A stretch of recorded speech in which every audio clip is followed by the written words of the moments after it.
Tomato পোড়া, বেগুন পোড়া। ভালো করে কাঁচা লঙ্কা, ধনেপাতা, পেঁয়াজ দিয়ে মেখে নেবা।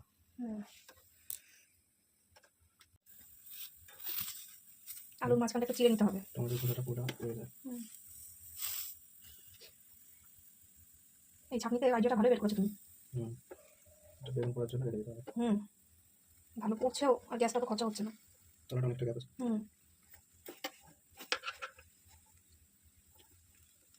ফাইনালি বেগুন পোড়া রেডি।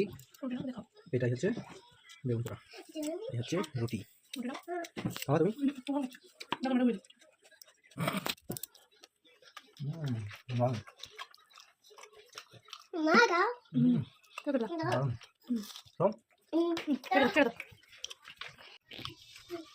ঠিক আছে, সাটিয়ে খাচ্ছে। দাও।